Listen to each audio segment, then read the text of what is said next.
Hey, everybody. Thanks for attending today's webinar. My name is Doug Bell. I'm the Chief Marketing Officer for Search Metrics. We've got a great topic for you today. It's the evolution of custom ranking factors with machine learning.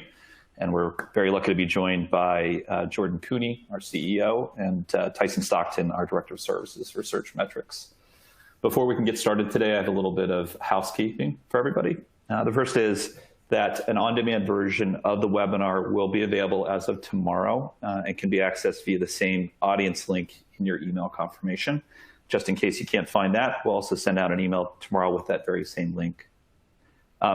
Some ideas about how to make sure you're seeing and hearing what you need to. To expand the slide area, you just click on the maximize icon on the upper top right of the slide area. And then please make sure your speakers or your system's volume is unmuted. Looking at the audience console below at the bottom of your screen, you'll see a number of widgets to ask a question. During the webinar, please use the Q&A widget, and we'll do our best to answer everyone's questions. I'll be fielding questions as I can during the presentation, and then we'll have a few questions left over for the Q&A session at the end. The group chat widget can also be used for, let's call it pertinent webinar-related info. So if you have any technical difficulties, you can hit us there. And then for common technical issues, just click on the help widget. If you're not seeing the slide transitions, could be a browser challenge for you, try hitting the refresh icon in your browser. And then if you're still experiencing issues, do the old browser cache clear, which is Control-Shift-Delete. Okay, a couple more things. In the resources list on your right, we've posted a number of items we think you'll find interesting, and they include a PDF of today's presentation for you to download. That's something you could share with team members. And then a couple links for our podcast series, Voices of Search. I'm going to speak about that in just a moment, but you've had a chance to subscribe to the podcast. We encourage you to check it out as it's tailored to the SEO market and SEO audience. The first link will bring you to the podcast in iTunes, and the second link is to the Voices of Search landing page, where you can listen via Overcast, Spotify, or Stitcher. And then finally, the last thing is you're going to see in the console is the Refer a Colleague widget, where you can invite a coworker to join the webinar live as it's occurring. So a bit about my employer, our sponsor for today. It's Search Metrics. If you're not familiar with Search Metrics, we're a global provider of SEO and content marketing software and services. We were founded in East Berlin 14 years ago. We've since grown quite a bit and expanded. We have a development center in Croatia. And then, of course, our European and global headquarters are in East Berlin. And we have offices in London, New York, and where I'm based in Silicon Valley. Thank you for joining us today. We're privileged to have a couple great guests. But before we get there, I want to again mention the Voices of Search podcast. This is a podcast organized for, directed towards, and really at the end of the day, it's a podcast that's developed with the community's help. We reach out to the brighter lights and influencers in the community to help guide us on some of the tougher topics and some of the bigger challenges we all face as a result of Google's constantly shifting of our daily landscape in the search industry. And then finally, for those of you that are either based in the Bay Area or plan on being in the Bay Area on May 9th, we have Mike King from iPullRank joining us for a Bay Area SEO mix and mingle. Boy, if you haven't heard Mike King speak, you haven't been to a trade show recently for SEO. He's a fantastic speaker.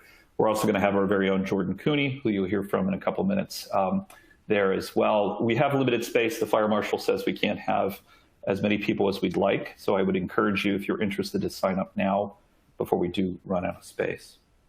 So this is the last you'll hear from me until the end when we do our Q&A. I'm going to hand things over now to our CEO, Jordan Cooney, and Tyson Stockton, Director of Services. They're going to introduce themselves and take you from here. Jordan and Tyson, over to you. Great. Thanks, Doug. And thank you, everybody, for joining us today. Super excited to be sharing not only how we look at search data, but more importantly, how it can help you be more effective in your search strategy. A little bit about myself. I'm CEO of Search Metrics, Inc. I've been with the company for nearly 5 years. Prior to joining Search Metrics, I spent nearly 5 years as Director of SEO for eBay. Prior to that, I managed SEO at Answers.com. So my core experience is being an SEO, and I really do get excited about coming on and sharing with our customers, our community, and our industry how we can continue to advance and progress in the SEO space. Tyson, I'll let you introduce yourself, and then we'll get things kicked off. Thanks, Jordan. Yeah, as mentioned, I'm the Director of Services here at Searchmetrics. Been here going on 4 years. So I work with our client success, SEO consulting, and content services team.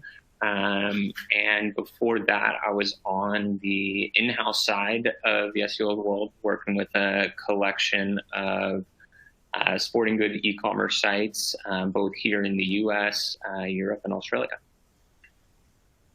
Great. Thanks, Tyson. So let's get started. The reality is that as SEOs, we face a tremendous amount of change. We face organizational change within our companies. We face changes that obviously happen within Google. We face competitive changes. And the reality is that the most important thing and what really helps us strive is how we respond to change. Our response to change is fundamental to our success. And so knowing that we have to respond to change, what's the ultimate universal challenge that we face as search marketers and SEOs? It's really this balance. It's this balance between webmaster and Google. How do we influence our own website to drive better success? How do we interpret and understand and leverage the regulations and expectations that Google has in their guidelines? And then how do we balance those things to achieve the highest possible rankings and the most possible success from that? And it should be no surprise to anybody on this call, like the number of changes and algorithm updates that Google goes through in a given year, really. And this is one of the elements that really sets apart our industry from some more traditional marketing industries. And really, this is something that I think, myself included, but a lot of people in SEO has actually attracted us to this industry.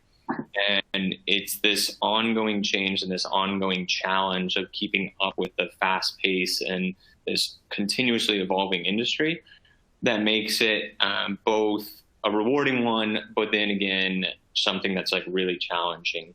And how we go about our day-to-day business and how we go about establishing our SEO strategy, I think has to constantly be under scrutiny and constantly also being challenged the same way the rules of the game are.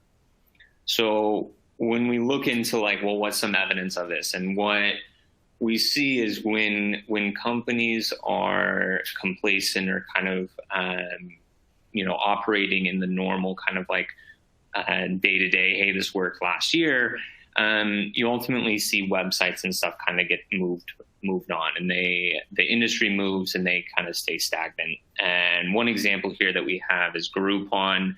And if we look on the left, we see the organic visibility of this site. And certainly, no surprises seeing kind of like that fall off and that kind of steady decline. But why does this matter? And really, it comes down to we're operating a business. And for a lot of the companies that we work for, this is the primary lifeblood or the primary engine that's driving users to the site. And with that, when you have this decline in your organic performance, you see that result into the financials of the company. So if we look at the side-by-side of our organic visibility and what the stock price was of how the market responded to these changes as well, you see it following a very similar pattern. And when we look at this site, it's not a matter of them having the manpower or the resources behind it, where this is a global company, which I believe it was around 11 SEOs, and still they face this challenge and this dwindling impact from organic. So for us to avoid kind of being passed in this way, we have to, again, constantly be evolving how we look at ranking factors and how we look at how search engines are looking at us, but using that in our strategy as well. Certainly our industry is not going anywhere, and I think everybody on this webinar certainly agrees to that. But when we look into the evidence, when we look into the numbers, the industry is just growing. And sure, there are certain areas that are getting tighter and more competitive, but the demand is only increasing. Like integrating search into everybody's daily lives has been something that's been increasingly growing, and search is more alive and more vital than it's been really in the past. But it's also not that it's just happening on a computer or even a mobile in a traditional search fashion. You have elements like voice search, image search, and different ways that people are searching online.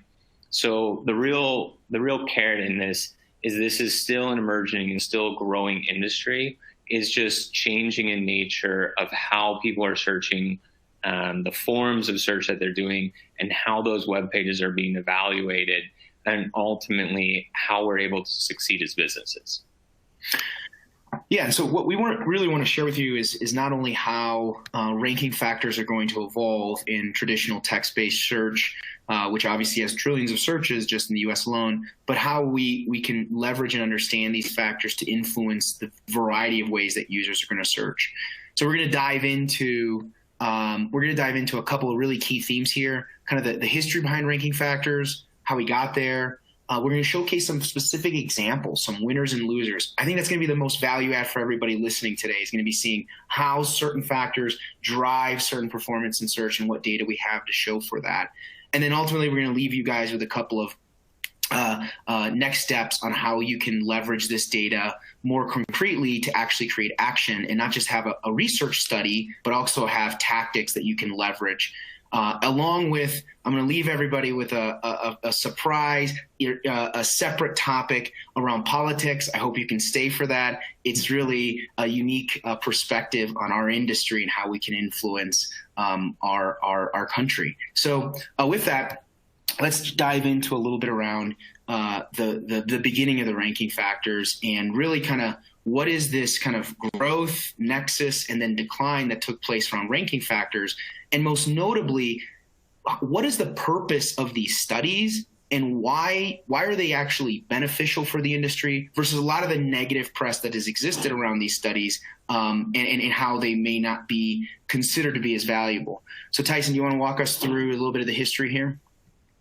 Yeah, so ranking factors have been around for a while, and really they came from a demand or a void, as far as, and I think everyone's probably heard that SEO is this black box. So really ranking factors were established to illustrate and kind of prove to different practitioners of what is valuable for having a website rank. So we saw back in 2011 the creation of the SEO periodic table. That was a lot of, I think, for even myself, kind of one of the initial foundation building blocks of understanding how search works and how SEO works. As we moved on, we had our first ranking factor study in 2012, focused on social media ranking factors. We moved into the content quality ranking factors in 2013. And then finally in 2014, getting into the actual correlation studies, where we wanted to look at how do these different factors explain, or how well are they correlated to a website's performance.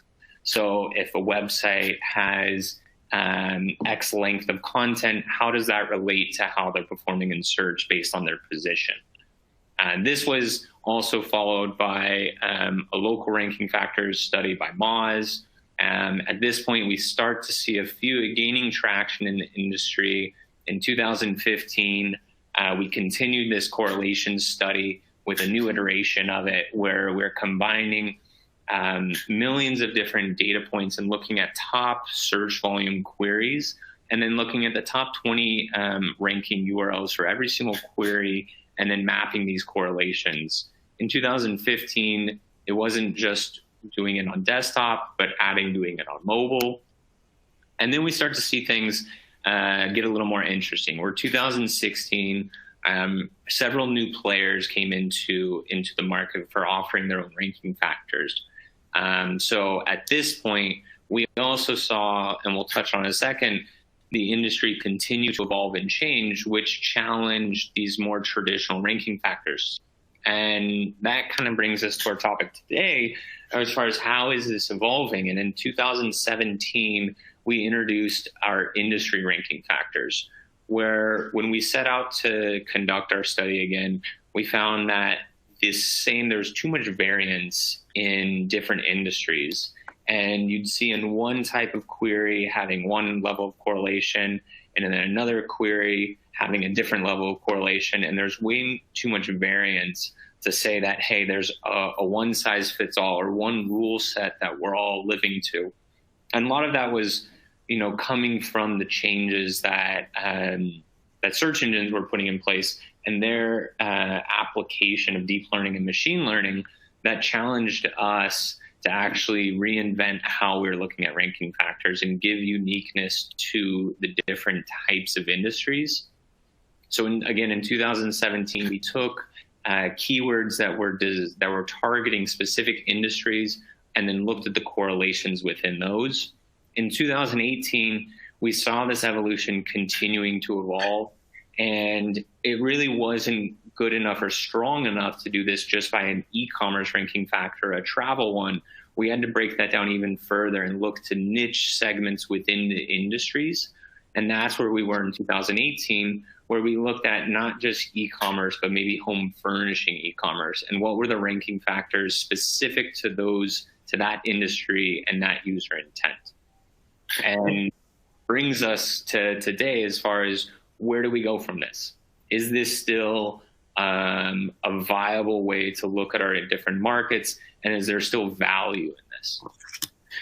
And so the industry started off as a classification with the periodic table, went into these research studies, had a climax of publication in 2016, and really kind of now is at a place where we're asking ourselves and we're challenging ourselves, do these studies actually add value? Do these studies actually generate the needs that we as industry leaders, experts, facilitators expect? And so the question really that we beg to ask is are we at an extinction event? Are these not only just the studies, but the way that we implement and use this kind of data, are we losing ground from that? So, I mean, the evolution is one where we kind of see this in summary of where we're going. And so to answer that question, what we said is, where have we gone? Where did we start and where are we going? And the reality is we started with these big theme-based studies, and now we're getting to the point of where Google is actually analyzing at a URL basis. So how can we customize our studies and the data we use to influence our decisions at a very granular, singular URL basis? And that's where we're going, and that's what we want to encourage all of you through our examples, and then through some of the tactics that we provide you to go from study to implementation with this data. Before we go into that, let's talk a little bit about the updates that we've seen and how that influences the use of this data.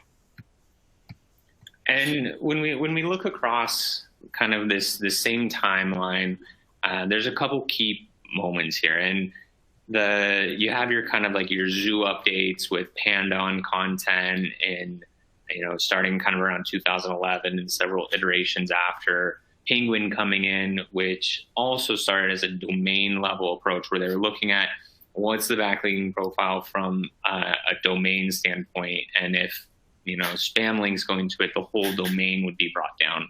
And then we see as that evolved, Google has moved to begin to look at what is the linking on the URL basis. So it's following the same pattern, the same evolution of going from an industry standpoint to a URL focus. And in 2015, when RankBrain came out, that was also where we really saw some major shifts in the industry. And in a lot of ways, it's been this kind of like rolling waves or this ripple of impact from that update, where since Google's implemented this deep learning into their algorithm, we see that they're able to understand user intent and then shift or weight these ranking factors differently of what's most significant for that intent. So if I'm looking for something like, if I search like pizza, I'm going to get a lot of like local URLs featured because that's more likely what I'm interested in if I'm looking at pizza. I don't necessarily want to know the history of it, or I want to know where can I get a slice nearby. And if I'm looking at something like American history, well, that's something that's not going to have as much value in local. But this same idea can be applied for all the different factors that goes into an algorithm. So as we see Google shifting into this URL focus, we have to also apply that in how we look at our industry and how we determine what the most significant levers are going to be to really make the impact in our sites. Starting out to look at like one of our examples, we wanted to look at Google's lighthouse ranking factors. And in particular, we wanted to look at like file size versus impact to a website's performance. So we began to look at kind of two different brands, Under Armour and Columbia. And both of these brands are lifestyle brands in a lot of ways, where people are not just shopping for the specific tangible products of it, but they're interested in the lifestyle that they bring. Columbia in this outdoor recreation lifestyle, Under Armour in more of a kind of a traditional sport, but both of them are selling a lifestyle as part of their tangible products. And both of them wanted and needed to communicate that in the website experience. So if we look at how Under Armour's evolved their site, they've invested very heavily on some large file size content and very image driven and image heavy versions of the site, which as a result has had an impact into the overall like speed and performance of the site. Where Columbia, it's still challenged with communicating the same or a similar feel of the user experience on the website, didn't quite go as heavy on some of those like really high, big file sizes. And when we look at how these two brands have performed over time, we actually see Columbia gaining market share, or not necessarily market share, because you could argue that there are different segments within e-commerce. You see them gaining ground on what the overall reach of their SEO performance is. And now, if we looked back, there's a huge gap in what the footprint organically of Under Armour versus Columbia. And now you have Columbia, who, and I believe in sales is still a smaller brand than Under Armour. You see that they've actually reached having the same economic or the same organic footprint in the industry because of how the website's designed and how it fits within these evolving factors that Google's using as rules to evaluate the site. That's great.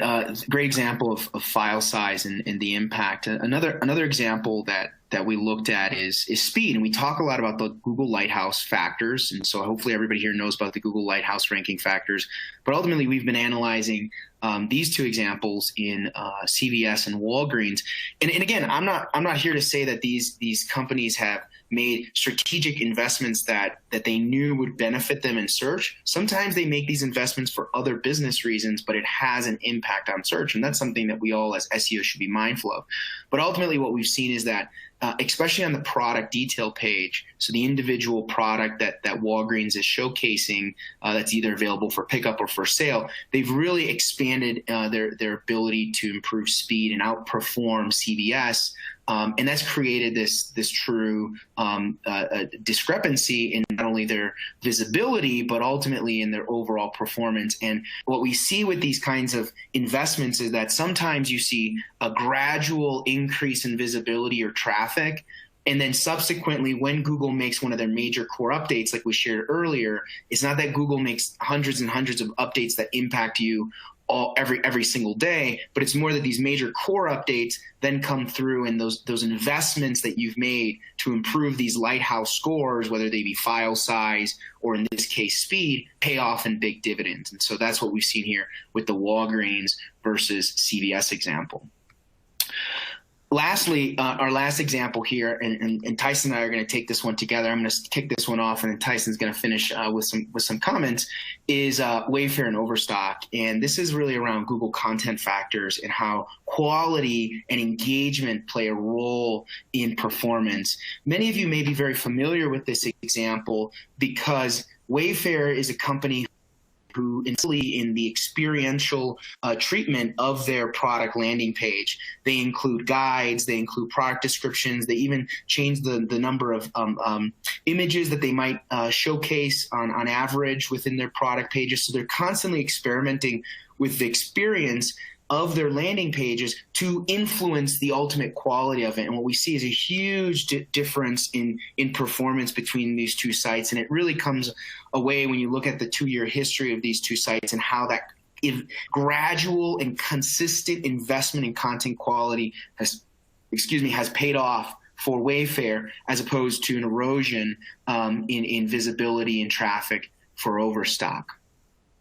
And I think in particular, and these are really some examples that we use quite a bit in the office, is the way that Wayfair has looked at content. And it hasn't been looking at content as binary of just putting category descriptions, but it's been in the form of being creative with the types of content. And if you look at the sofa category page and having a snippet of content at the bottom of the page that's around how to build a sofa fort, where, you think about it and you're like, well, it's not really describing what the contents of the page is, but it's fun, it's engaging, it hits on all the relevant topics or semantic relationships that a search engine's looking for. And it's not just how they're looking at content in this written copy, and something that you can see that Wayfair's been playing with and expanding on quite a bit over the last couple of years is also how they're thinking about content in forms of different page elements. Whether on category pages, it should have links to just other subcategories, or if products should be featured. And having different product modules or different types of image sizes or volumes of image, those are all different types of content. And content isn't just going to be the written copy at the bottom of the page, but it's going to be all these elements that a search engine is going to be crawling and looking at. And I think Wayfair, in terms of an e-commerce industry, is an extremely fascinating example, because they've actually thought out of it outside the box, but still within the world of how a search engine is looking at their web pages. And just to piggyback as we kind of close here, right? I mean, what are the next steps? What should you all be doing and thinking about? These examples are here to showcase a couple of key elements. There are great industry-based studies out there, whether you read the Searchmetrics ones or other studies that showcase specific changes and volatility that exist within Google search and prioritize certain ranking factors. That's great. What it really comes down to is how you then implement that into your site, understanding that Google is evaluating this data at a URL level. This Wayfair example is a great one, because what we're actually talking about here is the specific product page and how a singular product page competes against a specific competitor. So understanding that content quality is an important ranking factor, and then implementing that into the variety of tactics that you can use to create a better experience is ultimately the connection that we want not only our customers, but the industry to start making, because that generates a data-driven approach to SEO.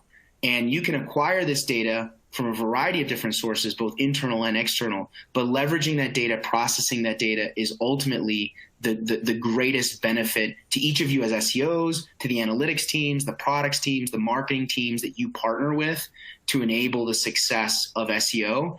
And so with that, we're going to give you a couple of examples of how we think the evolution of using not only these studies, but then ultimately the reports you create to justify your business case. And then we'll close out the actual webinar and take some Q&A.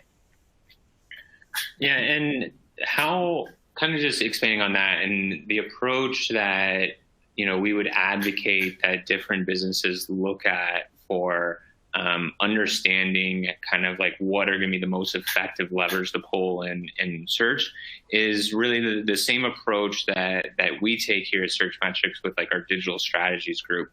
And what we want to advocate is really the combination of these different data sets and using the value and what each of them has to bring.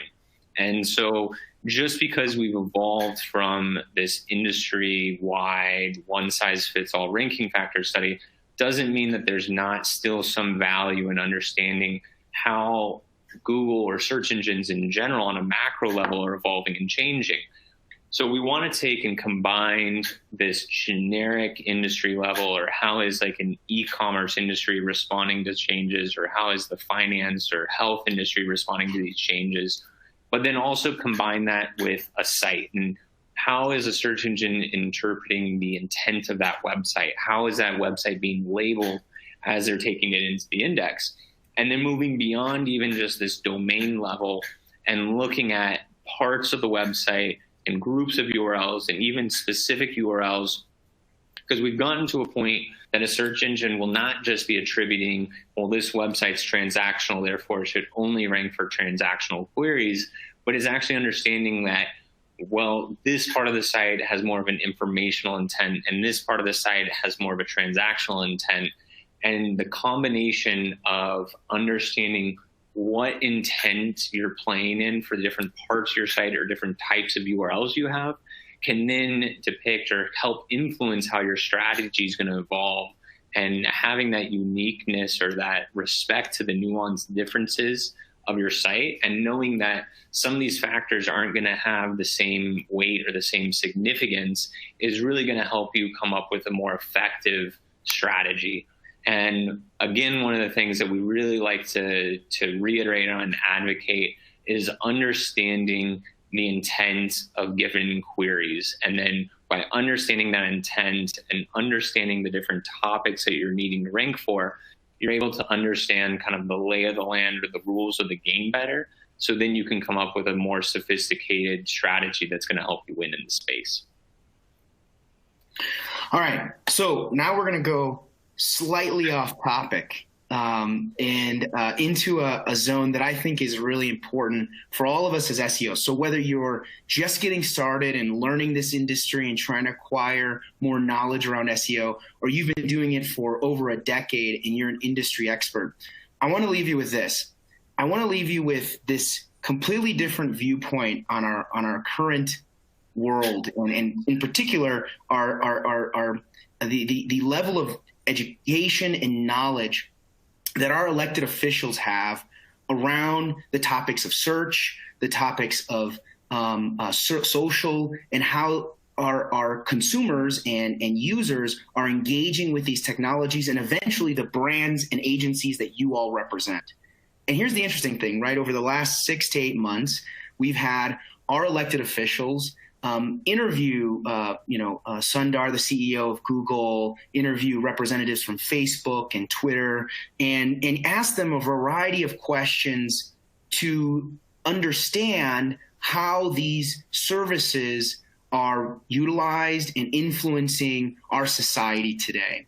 And I encourage all of you to go listen to some of these hearings, because they're all public. They're all public record. And you'd be surprised at the lack of knowledge that our elected officials have, that the people that we vote for, all of you vote for, have around the topic of search, social, and digital marketing in general.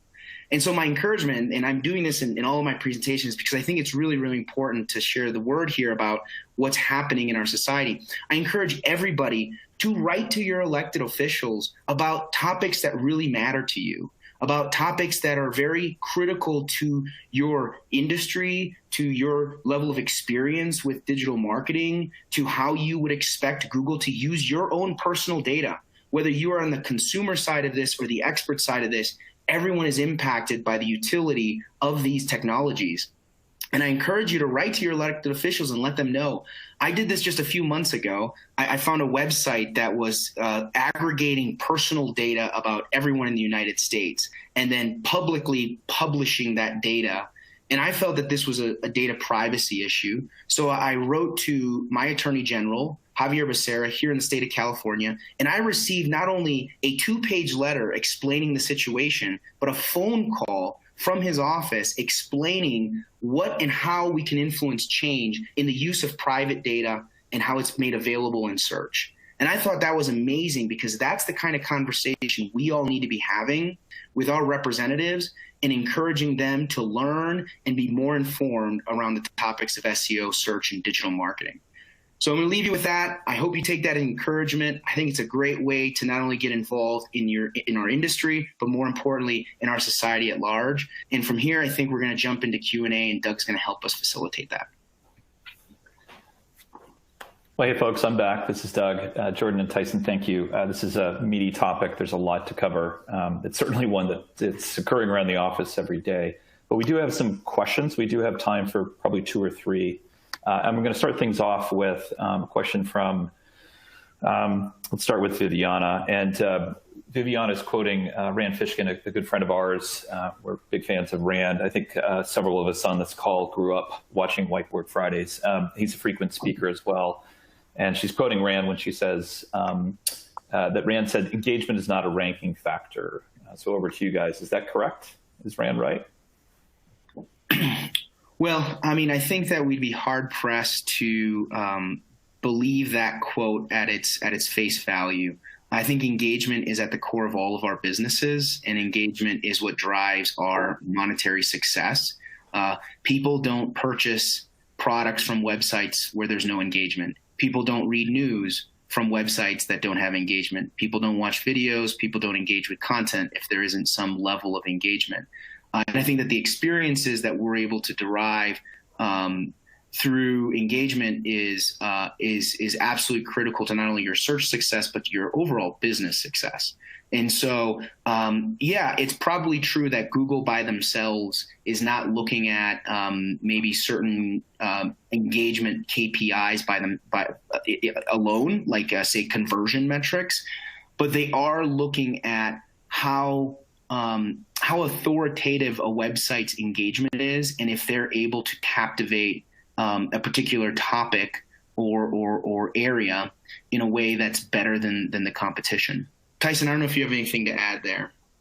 Yeah, I think I would also kind of like expand that into, it gets into semantics a little bit as far as like direct or indirect factor. And like a classic example is kind of more of like a meta description where, okay, yeah, it's not a direct ranking factor, but does it have the ability to influence and change performance? Because if you have, and really like, I'm not bringing this up as like, make this your number one priority, but more in the sense just to illustrate, I think how I would view this is whether or not it's a ranking factor is if you have a strong meta description, it changes like the click-through rate of it.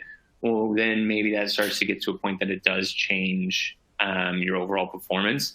So I think it's not as cut and dry because you have to think of it more of like indirect and direct factors and how that user engagement might also impact how it leads in and kind of feeds into like other elements that Google is using as a direct factor.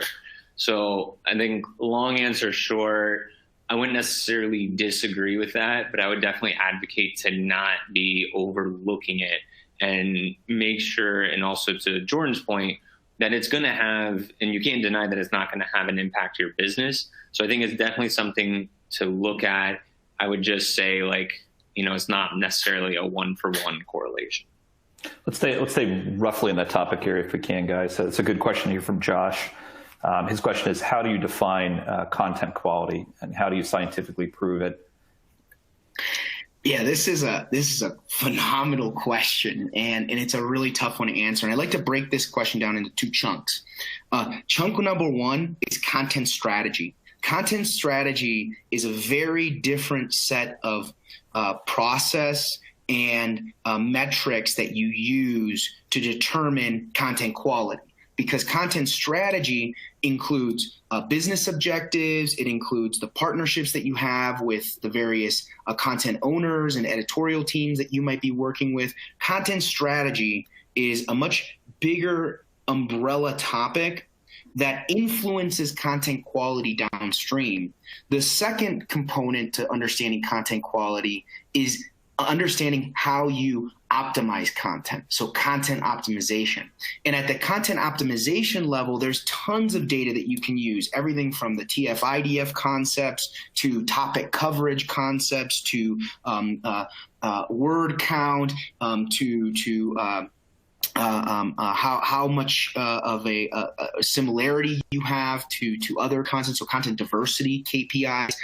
And these are all different metrics that can help you optimize a specific content asset. And I think that's the important distinction is, am I working on an asset, a very specific element, like a guide that's going to be put on a product page or a product description, or am I trying to influence the content strategy? If you can separate those two, you're going to have a lot more success in determining what kind of content you have and the eventual quality that you're able to produce.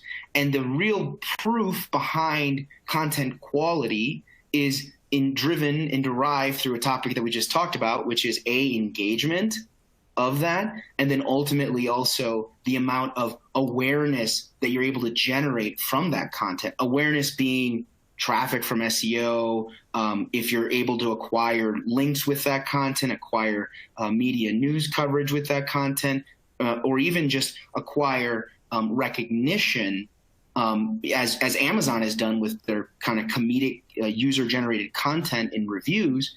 And that awareness ultimately is the next way that you can prove that your content is creating value. I know that was a big chunk of information there. I apologize, but this was a very meaty question and a very good one. Thank you, Josh.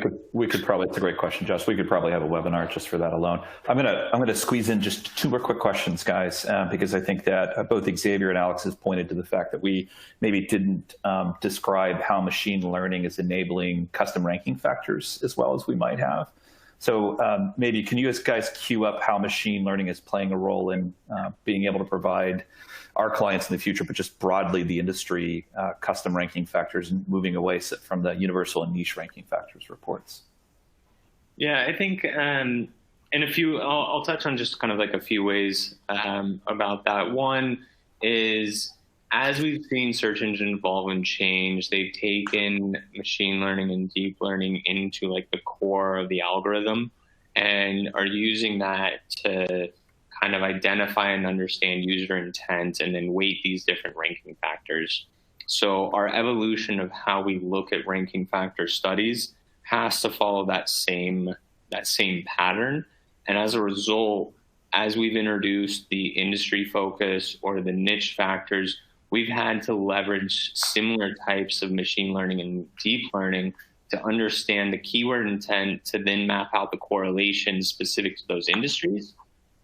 But also expanding on that of more of like how you can use this as an application for like your own website improvement or development is using this kind of more unique URL approach or parts of the website approach. So if you're using something like content experience and wanting to focus on what the content relevancy and quality is, we're looking at it on a individual URL basis and then using machine learning and deep learning algorithms to tell you or help provide what some of the semantic relationships and keyword recommendations are to win in that space. So I think from both a like input from like a search engine side and then our response to that, both in the sense of how we study ranking factors in the industry has to leverage machine learning and deep learning. But then when you get to actually like the tool sets and how do you use data to actually drive kind of initiatives and strategies in SEO, there has to be elements of that as well. So Tyson, if I can summarize, because there's a lot of great content here, if I can summarize both what we've talked about today and what you're answering, is that at the end of the day, be leery of be leery of ranking factor studies, because ultimately, at the end of the day, Google is not, we can't so easily define what Google's doing. And at the end of the day, if we're at a domain or URL level, in other words, custom ranking factors, that's going to be driven by machine learning. So you should be looking to us as vendors and to the agency community to really help provide guidance there. Is that a good summary, Tyson, for the audience? Yeah, I think that's exactly right. And it's also, I would empower and like encourage everyone to also not get hung up on past ranking factor study and understanding that the pace and the changing of the industry requires you to constantly be looking forward on where the industry is going and what you have to do to win moving forward, rather than looking into the kind of the rear view window and say like, okay, 2 years ago I needed 300 words on my page to win.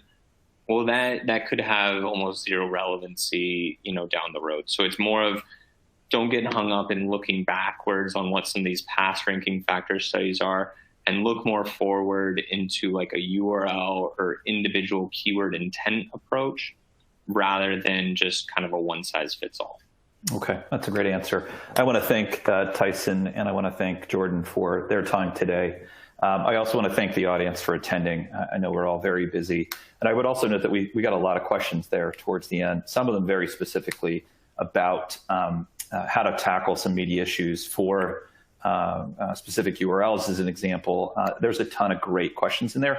So I'm going to bring those back over to Tyson on our digital strategies group to answer some of those questions. We'll reach out directly with those answers for you. Once again, thanks for attending today, Tyson, Jordan, great work. And we're looking forward to seeing or hearing from everybody that's been on the call today at some point out there in the community. Please listen to Voices of Search. I think you'll get a lot of benefit from it, and have a great day. Thanks, everybody. Bye-bye. Thanks, guys.